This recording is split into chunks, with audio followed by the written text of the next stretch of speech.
través de la historia, la comunidad latina en Estados Unidos creció como una importante parte de la población, construyendo una fuerte identidad.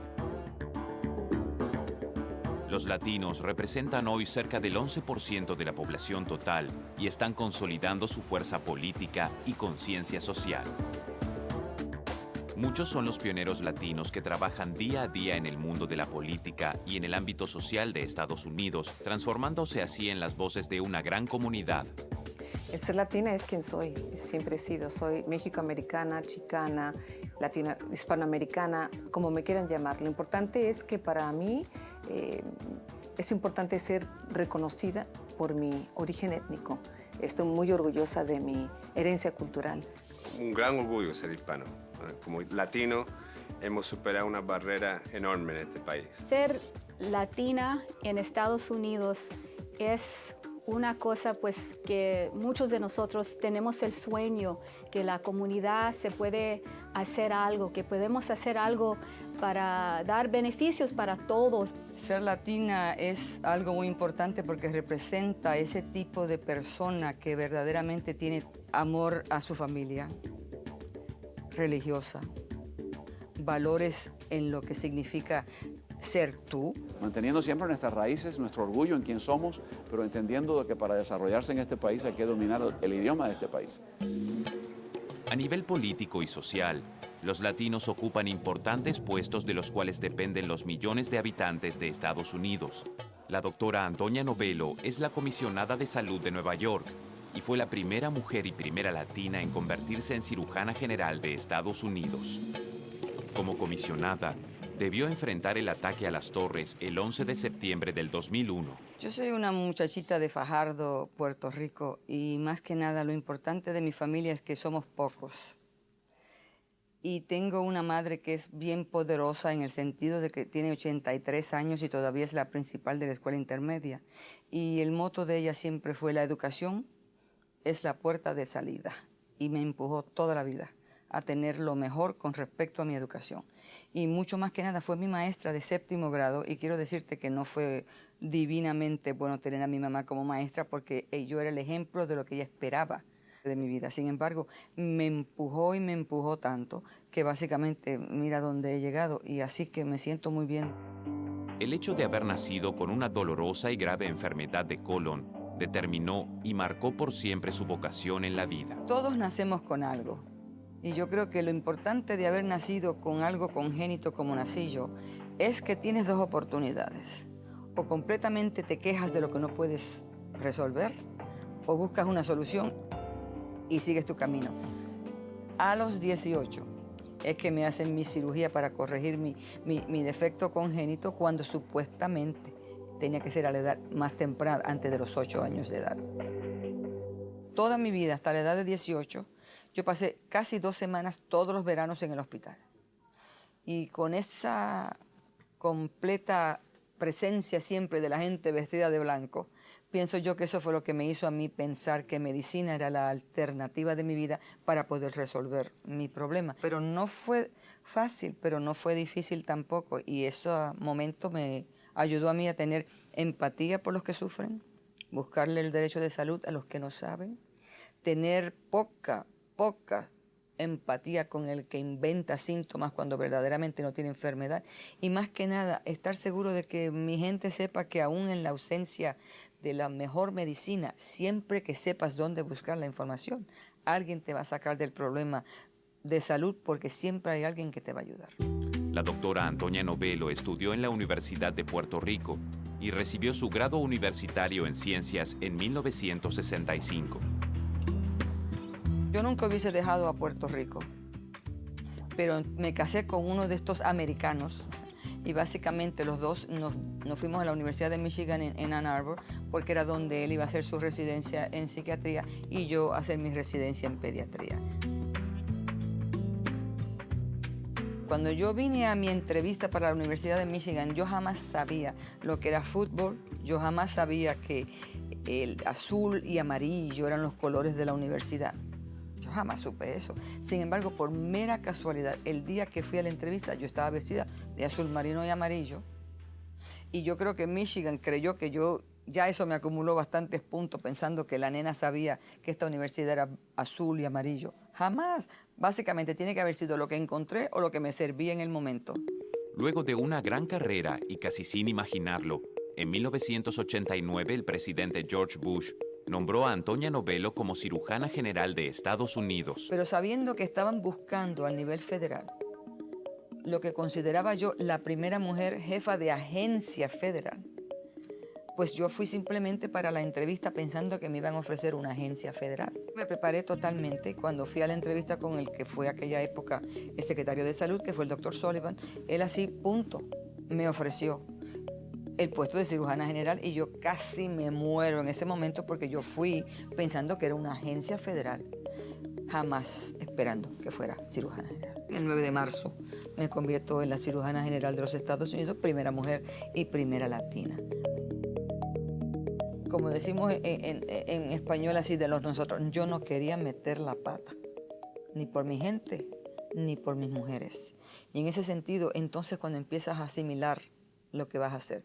Y lo primero que hice fue, dije, emoción tengo, necesito algo que me haga guiar estos próximos 4 años. Así que dije, necesito una agenda. Me senté con un grupo y describimos lo que podíamos hacer. Y a veces es lo que puedes versus lo que quieres hacer. Así que pensé, déjame envolverme en la vacunación infantil, en los problemas de la mujer, envolverme básicamente en el uso de alcohol ilegal en la juventud y déjame envolverme básicamente en una agenda hispana. ¿Quiénes somos? ¿Para dónde vamos? ¿Y qué necesidades de salud?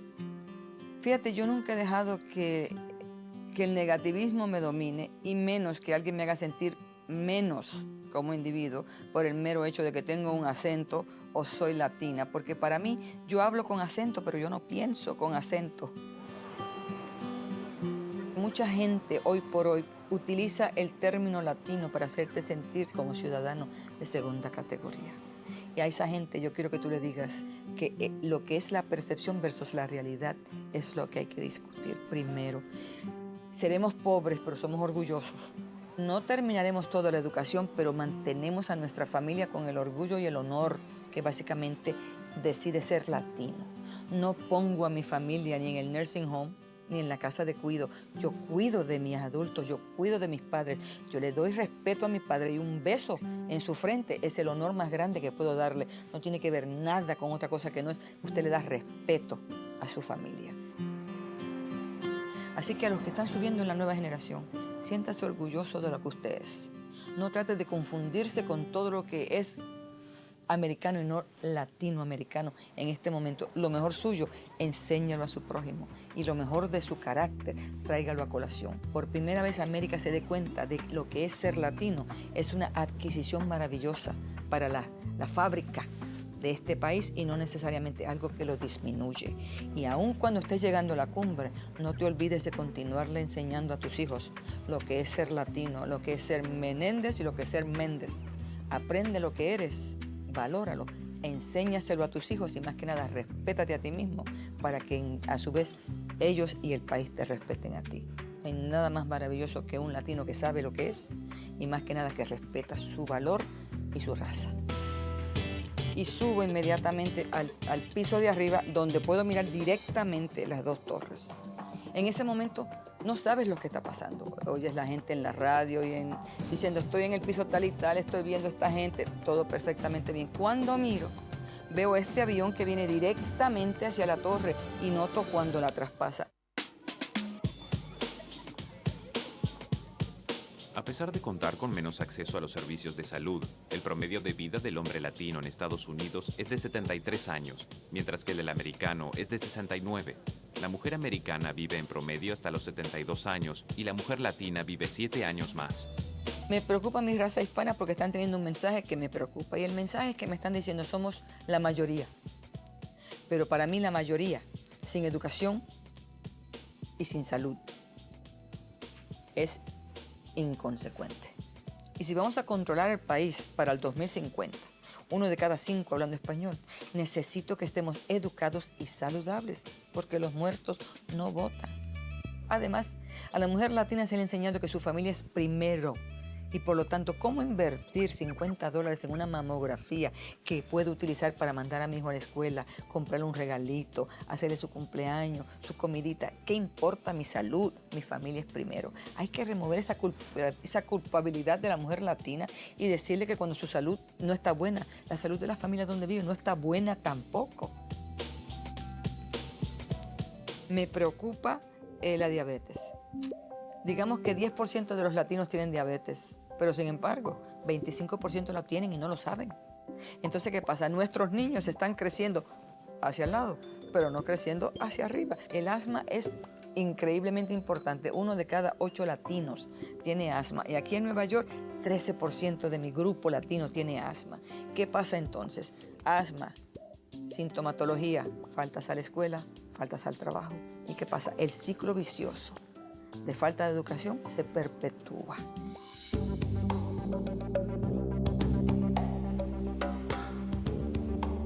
Yo me convertí en comisionada de salud del estado de Nueva York en el 1999, el 15 de junio.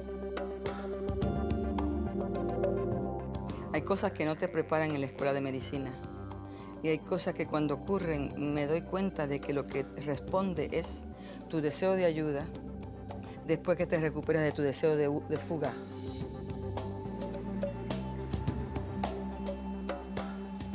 Mi tren llega a las 8:48 y a las 8:46 ocurrió una cosa increíble en el estado de Nueva York que hoy por hoy es historia por siglos por venir. Y yo recuerdo que al llegar mi jefe de seguridad me dice, doctora, algo ha pasado en la torre, pero vámonos. Yo le di gracias a Dios porque 1 minuto más y se cierra la electricidad y el tren se me queda en el túnel y jamás hubiese podido participar. Pero como ya en el 1993 había habido otro ataque a la torre, como típica persona de Nueva York, piensas, otro problemita más en la torre, next. Pero entonces, según estoy bajando por la calle para ir hacia Colombia, me doy cuenta que hay como 17, 18, 19 ambulancias, todas con las luces prendidas. Y entonces cuando doblo hacia la derecha, que me da con mirar hacia atrás, veo este humo que sale de una de las torres. Y dije, caramba, el ataque fue mucho más arriba que la otra vez que fue en los primeros pisos. Y sigo caminando. Y subo inmediatamente al piso de arriba, donde puedo mirar directamente las 2 torres. En ese momento no sabes lo que está pasando. Oyes la gente en la radio diciendo, estoy en el piso tal y tal, estoy viendo a esta gente, todo perfectamente bien. Cuando miro, veo este avión que viene directamente hacia la torre y noto cuando la traspasa.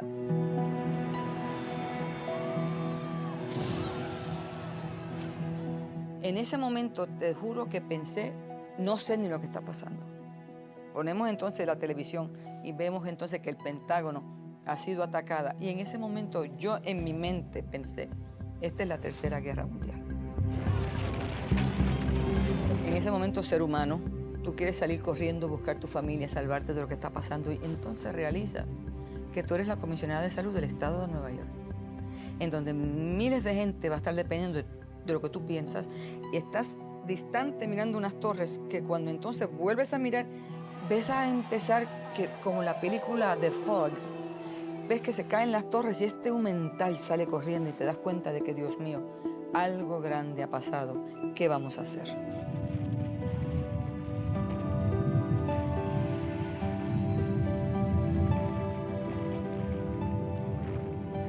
Y lo primero que pensé fue, ¿qué hago? La gente está cubierta de polvo. Esto sería químico, esto sería atómico, esto sería nuclear, atómico, químico, físico, no tengo la menor idea, hay que lavar a esta gente. Pero el problema más grande en ese momento fue lo que considero yo la culminación entre en momentos de crisis como esta, ¿controla el sistema judicial o controla el sistema médico? Me di cuenta que en ese día el judicial tenía el poder porque todo lo que se quería era encontrar primero que nada las huellas del que causó esto. Mientras que mi preocupación es yo no te puedo dejar entrar con todo este polvo que tienes encima en una sala de emergencia sin saber qué tienes para que me contamines. Acuérdate que en la torre 70,000 personas pasaban todos los días y por lo menos unas 40, 50 trabajaban en ellas. Se sospechó entonces que podía haber por lo menos 20,000 muertos.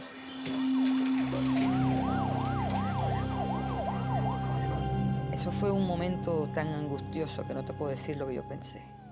Pero el gobierno federal me mandó inmediatamente muchas más cosas mortuorias porque lo que no sobrevivió como individuo fueron múltiples piezas lo que se encontró.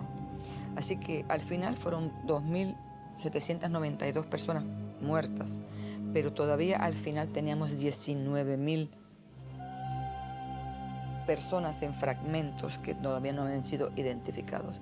Porque cuando pasó el primer día y el segundo día y los sobrevivientes eran muy pocos, empezó a sentirse un sistema de depresión en todo el típico persona de Nueva York, en donde nos dimos cuenta de que mientras menos personas se iban en la sala de emergencia, indicaba que muchas más estaban muertas. Yo fui a todos los hospitales, todos los días, y cada día había menos personas admitidas y mucha más gente deprimida. Las enfermeras lloraban, los médicos lloraban. Me di cuenta que nuestra gente cuando iba al hospital decía, tengo un dolor en el alma. Entonces le hacían un electrocardiograma. En vez de darse cuenta que para nosotros eso indica, tengo un dolor en el corazón, estoy deprimida, estoy por volverme loca de dolor. De septiembre a diciembre fueron los días más increíbles de mi vida. Las experiencias que nunca me enseñaron en medicina. Aprendí que en el momento de la desgracia más grande, la persona típica se olvida de lo que siempre he descrito en Nueva York. Insensitivos, drásticos, cínicos. En ese momento no había una sola de esas cualidades. El ser humano promedio se dedicó a salvar a su prójimo. Y cada vez que pasabas por la calle habían aplausos donde solamente te decían gracias por ayudarme a salvarme, gracias por encontrar a mi hijo. Y en ese sentido, lo mejor del ser humano en la presencia de la desgracia, dijo presente. Y lo que aprendí en ese momento no lo voy a poder aprender nunca, ni quiero, pero desde esa época en mi mente no hay fin de semana libre, no hay vacación, todo lo que hay es siempre pensando, nunca verdaderamente estoy en paz. Tengo que continuamente estar preparada para lo impreciso y responder como respondimos para la torre. Por eso pienso que Nueva York está mejor preparado que la gran mayoría de los estados, porque a veces la experiencia te enseña algo que los libros no lo hacen. Me di cuenta que cuando superé cualquiera de los obstáculos, tomé los exámenes y saqué las buenas notas, que no me habían dado la buena nota porque yo era puertorriqueño o nacido en el Bronx. Yo tuve que hacerme esas notas. La historia de los latinos en Estados Unidos está ligada a la lucha por los derechos civiles, políticos y sociales. En 1975 se instaló en Washington, D.C., la Asociación Nacional de Funcionarios Latinos Electos y Designados, NALEO, para asegurar la representación hispana en el gobierno de Estados Unidos. César Chávez, mexicoamericano de segunda generación, es hoy un héroe, un líder y un emblema en la lucha por la justicia y los derechos laborales de los inmigrantes. Siempre valiéndose de métodos pacíficos como huelgas de trabajo y ayunos, Chávez logró conseguir derechos básicos para los trabajadores, especialmente los agrícolas en Estados Unidos. Actualmente, hay latinos como Anthony Romero, director ejecutivo de la Unión Americana de Libertades Civiles, quien se dedica a proteger los derechos civiles no solo de la comunidad latina, sino de todo Estados Unidos. Mi mamá y mi papá vinieron de Puerto Rico en los años 50, en los principios de la década de los 50, en un momento en que había muchos puertorriqueños llegando a los Estados Unidos. Mi papá vinieron acá buscando un mejor país, una oportunidad que no tenían ellos en Puerto Rico. Es difícil, o sea, todo el mundo llega con deseos, con sueños. A veces quedan un poco uno desilusionado porque se enfrenta a veces a la pobreza, a veces uno se enfrenta a la discriminación, el prejuicio. También uno se enfrenta al hecho de que no es tan fácil como uno pensaba al principio. Yo me acuerdo que mi papá me hablaba de cuando él llegó a los Estados Unidos y cómo le chocó mucho ajustarse a un sistema nuevo, un idioma nuevo, cómo la gente lo trataban, cómo la gente lo veían de una manera mala porque era puertorriqueño en los años 50, en los 60. Y yo vi cómo mi papá tuvo que trabajar para darnos la comida, comprarnos la ropa, para protegernos de manera como nos protegió. Un gran hombre. Y lo que sufrió, lo que él vio, eran cosas que hoy yo, con una perspectiva distinta, con la educación universitaria, con el derecho, me doy cuenta de cómo en esa época los primeros puertorriqueños que llegaron, el prejuicio que se enfrentaron ellos.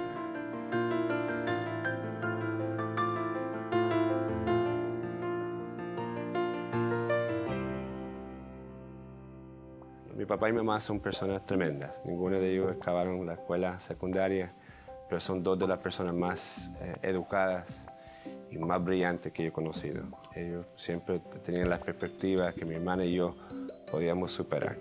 En este país en que se dedicaba a las oportunidades, a que una persona, si se ponía el esfuerzo, si hacía el esfuerzo, podía superar. Siempre se hablaba español en casa. El inglés lo empecé a hablar cuando llegué a la escuela. Más que nada, yo me acuerdo que yo empecé a aprender el inglés con Sesame Street, como chiquito. Pero en esa época yo vi que los hispanos teníamos problemas. Teníamos problemas de educación, teníamos problemas de empleo. Vivíamos nosotros en un caserío, en uno de los proyectos en el Bronx. Y era una época un poco difícil. El prejuicio uno lo sentía. Después de eso nos mudamos a Nueva Jersey, acabé la escuela allá. Después me fui a la universidad. Nunca me hubiese pensado ir a una escuela privada como Princeton. A veces me sentía un poco inseguro de quién yo era. Lo que más sentía es que yo era distinto. Mi papá no era una persona de mucho dinero, no había estudiado, mi mamá tampoco. Y a veces eso chocaba un poco. Yo a veces pensé que quizás la única razón por que me habían aceptado es porque yo era hispano, eran de padre puertorriqueño. Me dudaba de mí mismo.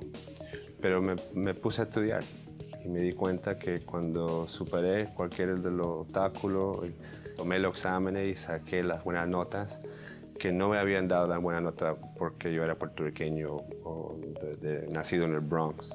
Yo tuve que hacerme esas notas.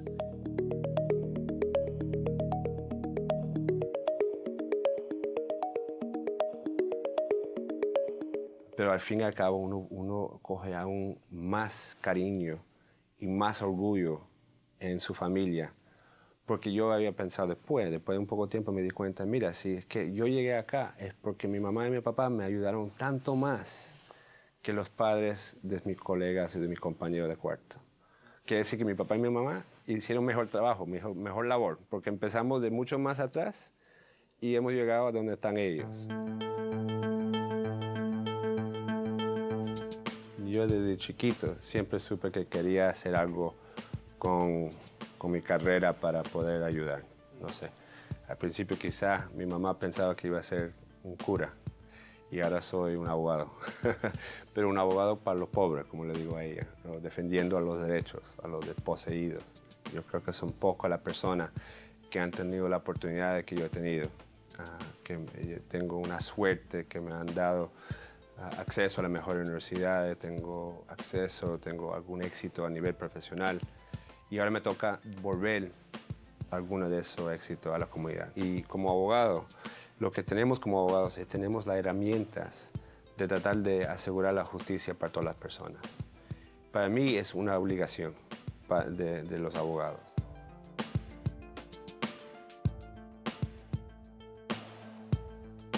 Un año me fui a vivir en Bogotá cuando estaba en la universidad. Y como ahí por primera vez descubrí que era parte de una cultura mucho más amplia, como habían personas que hablaban en español, habían países. Siempre mi perspectiva antes de eso era ser hispano, una minoría dentro de una cultura mayoritaria. Me di cuenta como tenemos una herencia preciosa de celebrar, que somos una gran gente.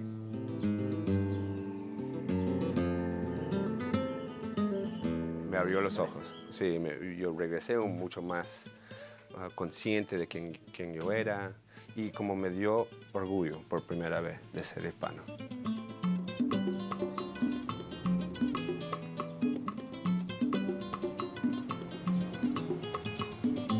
Después de la universidad me fui a trabajar para un sindicato, especialmente ayudando a mujeres inmigrantes a tratar de buscar sus papeles legales en los Estados Unidos, hacerse ciudadanos o hacerse residentes permanentes. Y este es el gran país de oportunidades, de personas en que cualquier persona le hemos dado la oportunidad de alcanzar lo más alto que ellos pudieran Esa es la meta de todas las personas. Ese es el sueño de los Estados Unidos, el sueño del inmigrante que llega acá y trata de mejorar el país, de construir todo lo que él pueda. Nosotros como hispanos nos tenemos que mantener fieles a nuestras raíces, porque las raíces es lo que nos hacen sentirnos fuertes. Es lo que nos hace poder superar los problemas. Lo más chistoso es que ser americano es ser de todos países del mundo. El ser americano es pensar en algunos valores, que la persona tiene algunas protecciones de la ley, que tiene algunos derechos, que tenemos la libertad. Eso es lo que es ser americano. Hablar inglés, eso no es ser americano. Hablar o pensar en un dios o una religión, eso no define ser americano. Hay americanos hindús, musulmanes, católicos, judíos. Lo que define ser americano es un país que se dedica a personas diversas, que protege a los derechos a todas las personas. La Unión Americana de Libertades Civiles desempeña un papel clave. Somos una organización que estamos dedicados a los valores del país, a los valores de todas las personas, tanto demócrata como republicano, como conservador como liberal, tanto como hombre como mujer, como inmigrante como ciudadano, como blanco como negro. Nosotros estamos aquí para defender los derechos de todas las personas. Y eso es lo que me queda más importante y más bonito de nuestra misión. Porque el papel nuestro es de tomar las protecciones que están en la Declaración de Independencia y convertirlas a la realidad. Porque si nada más uno le escribe en un papel y dice, todas las personas tienen la libertad de expresión, todas las personas tienen el derecho de vivir libres sin discriminación, que esos son derechos, pero si no hay una organización que trate de tomar esos derechos a nivel abstracto y convertirlo a lo día a día, y ese es el labor nuestro. Como hispano, yo entiendo y he visto perfectamente de manera cercana la discriminación contra las personas hispanas. Entiendo cómo mi papá sufrió, cómo mi papá se tuvo que impulsar el prejuicio que se había enfrentado.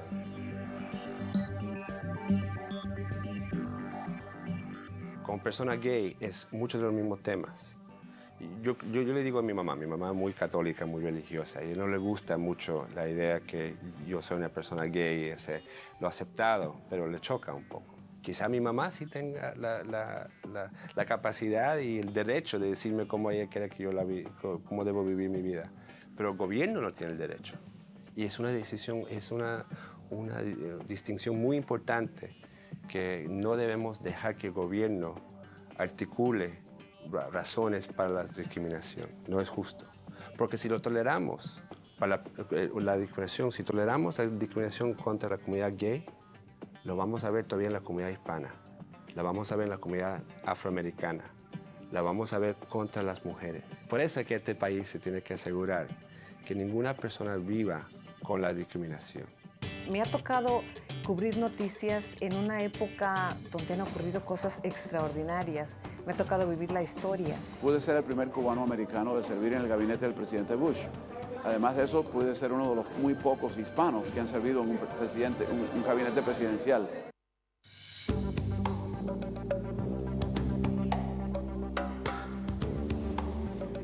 María Elena Salinas es una de las periodistas más reconocidas en Estados Unidos que se involucra activamente en temas como la educación y la inmigración de la comunidad latina. Yo nací en la ciudad de Los Ángeles hace muchos años, mis hermanas y yo nacimos ahí, y mis padres habían emigrado a los Estados Unidos en los años 40. Mi padre era de la capital y mi madre de un pequeño pueblo cerca del estado mexicano de Sinaloa.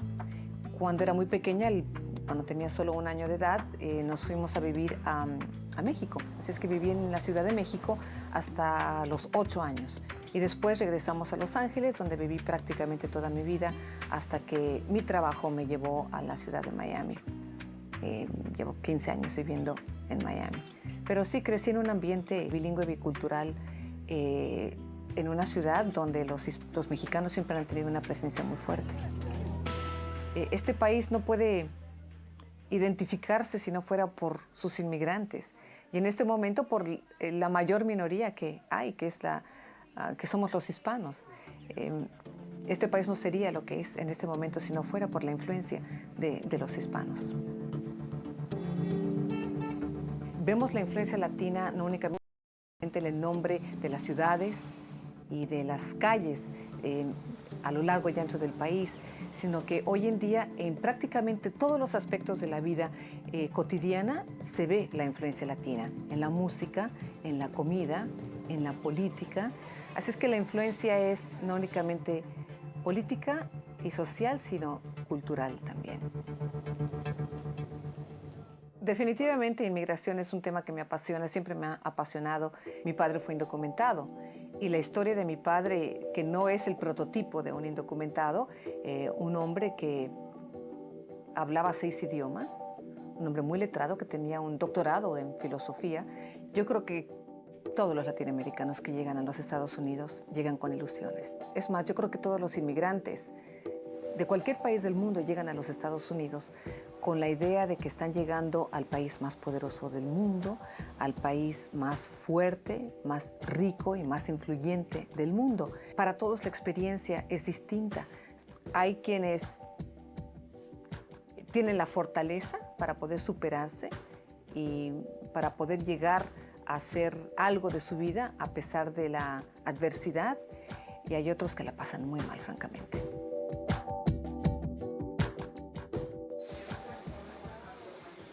¿Qué tal? Muy buenas noches. Las inclemencias del tiempo en Estados Unidos podría bien aparecer en el segmento de clima de cualquier... Empecé a trabajar en los medios hace 27 años. Empecé en radio y después trabajé desde hace 25 años en televisión. Es que me di cuenta de la gran necesidad que había en nuestra comunidad de información. Había sed de información, había hambre de información en nuestra comunidad. Y es cuando me comencé a dar cuenta que mi papel y el papel de mis colegas dentro de los medios en español iba a ser mayor que el de informar, que tenemos una responsabilidad de pues llegar a esta audiencia, esta comunidad que se sentía quizás desconectada de lo que era, lo que llaman el mainstream, lo que llaman la población en general. Si en 1981 había 14 millones de hispanos y tenían sed de información, esa gran necesidad de información, ahora que hay 42, imagínate, hay más todavía. Hay muchos hispanos que todavía buscan información que no pueden conseguir en otros medios de comunicación.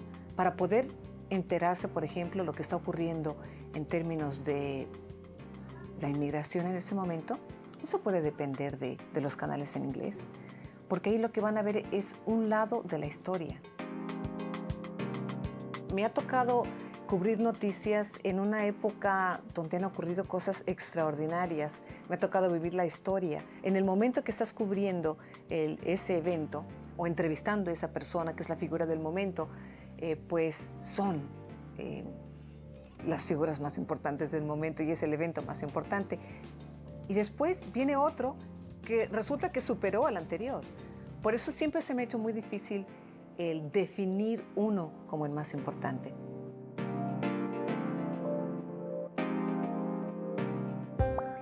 Algo que para mí es importante es la educación. Y he hecho también a lo largo de mi carrera varias campañas para motivar a los estudiantes que no abandonen sus estudios. Sabemos que algún día, tan pronto como el año 2050, podemos llegar a ser el 25% de la población en Estados Unidos. Y si tenemos un índice de deserción escolar más alto que cualquier otro grupo en los Estados Unidos, pues el escenario no es muy positivo. Y hace como 4 años que decidí crear una beca que entregamos a personas a estudiantes que estén interesados en seguir una carrera en español. Es muy importante por la gente que conoces, por lo que compartes, por lo que puedes llegar a aprender, por las conexiones que puedes llegar a hacer. Yo creo que es bastante beneficioso para la carrera de un periodista hispano. En 1981 no teníamos representación política los hispanos. Sin embargo, las cosas han cambiado tanto, donde ahora no solo tenemos representación en el Senado estatal y la Asamblea estatal, sino que el alcalde de la ciudad de Los Ángeles es hispano. Pero a nivel nacional hay varios alcaldes que son hispanos, tenemos un gobernador. Por primera vez en este momento tenemos a 3 senadores hispanos. Tenemos a Ken Salazar, tenemos a Mel Martínez, tenemos a Bob Menéndez. O sea, tenemos ya 3 senadores, hay 22 miembros de la Cámara de Representantes. Así es que a nivel federal estamos encontrando que hay más hispanos capacitados con las convicciones necesarias para poder postularse a puestos de elección a diferentes niveles.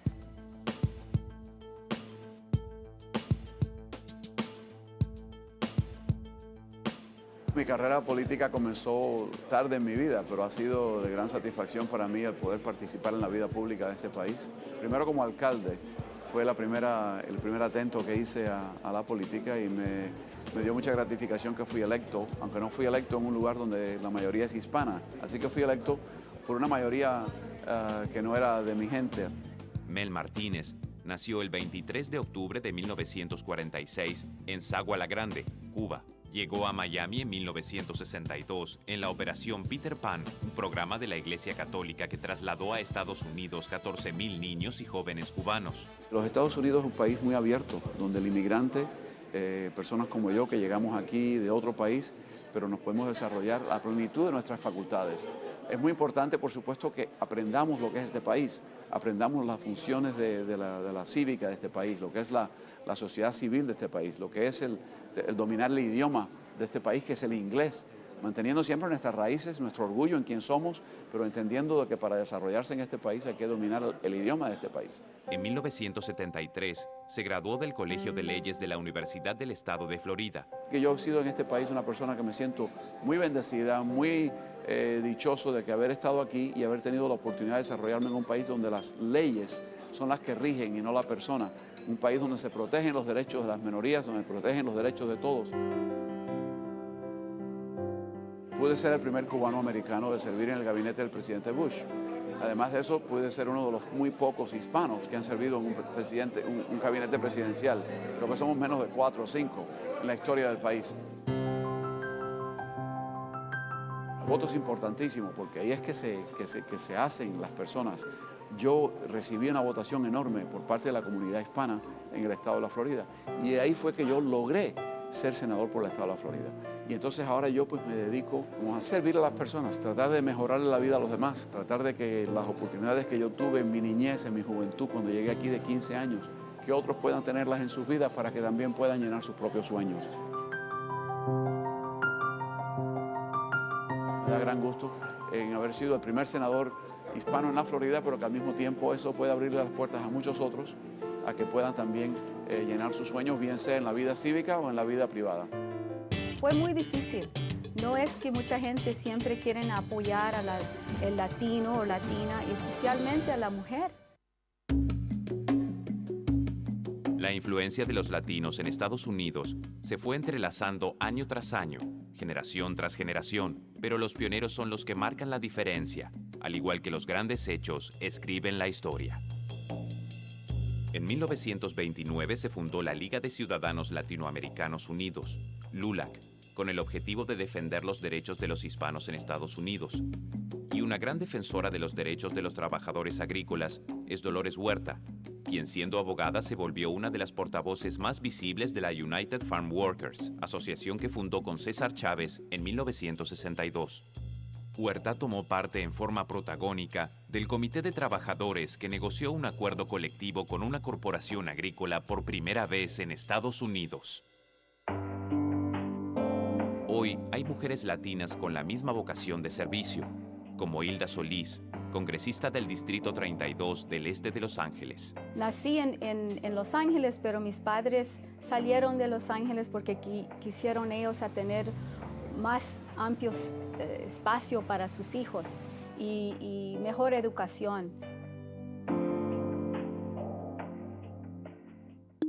Fue la primera en la familia a ir al colegio y a sacar mis becas y todo y hacer tanto. Y para mí fue como un paso en la vida a saber que si yo lo podría hacer, ¿por qué no otros? Conocí un maestro que siempre me preguntaba, Hilda, ¿qué vas a hacer con tu vida? ¿Vas a ir a colegio? Yo nomás le quedaba viendo, ay, señor Sánchez, ¿cómo voy a ir yo? Mi familia es pobre, no tenemos fondos para mandarme a mí a colegio. Y él me dijo, ¿sabes qué, Hilda? Yo te voy a ayudar. Entonces saqué más becas y me fui al Universitario del Sur, USC, y desde ahí estuve estudiando como 3 meses en Los Ángeles. Y ellos tienen un programa que te deja estudiar en Washington, en el Capitolio, pero tú tienes que conseguir tu trabajo. Entonces yo me recuerdo poniendo como casi 100 letras pidiendo apoyo y una posición. Y en 3 meses me llamaron de la Casa Blanca. Y el orgullo que tengo porque no hay muchas personas que entren en el gobierno a servicio. Y para mí eso era un sueño que tenía yo desde chiquita. Quería hacer algo para ayudar a nuestra comunidad porque nos falta tanto en este país a ayudar a los latinos, los hispanos. Y pues me da bastante orgullo saber que hay ese reconocimiento dentro de nuestra comunidad. Entré en el área de servicios públicos y por mi parte veo que nos faltaba representación latina.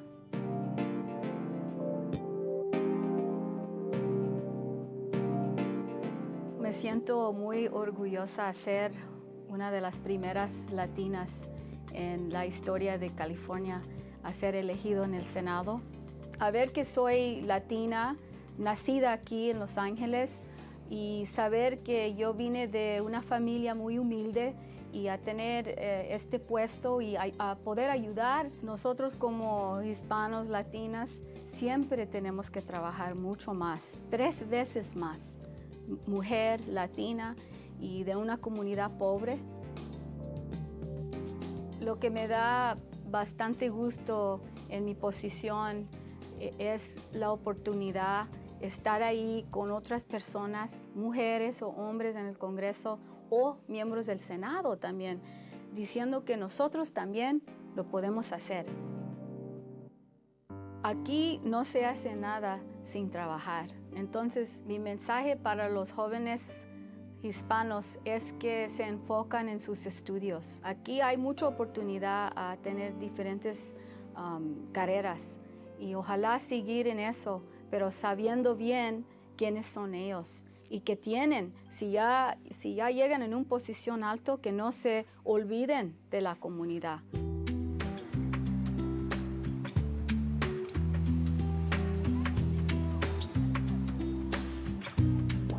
Si la comunidad hispano-latina se queda dormida, se va a quedar igual, no vamos a ver cambios. Y yo quiero levantar a nuestra comunidad. Los hispanos somos una parte integral de este país y esperemos que algún día nos dejen de tratar como extranjeros, porque muchos de nosotros no somos extranjeros, somos norteamericanos. Nosotros como hispanos hemos contribuido de manera importantísima a la historia, a que el hecho de este es un gran país. Y gran labor que hemos hecho nosotros como inmigrantes, como hispanos. Considero que ha llegado el momento de que básicamente nos convertamos todos en americanos, porque todos tenemos los mismos valores, con un poquito más de gracia, con un poquito más de salsa, con un poquito más de identidad latina, pero no somos diferentes, somos simplemente los exponentes de lo que significa algo diferente, pero básicamente igual. Yo creo que es importante reconocer que este es un país donde las personas pueden florecer basado en lo que ellos ofrecen y a pesar de que somos hispanos, somos bienvenidos y somos aceptados y somos permitidos que tengamos el tipo de importancia o de influencia que yo he podido tener.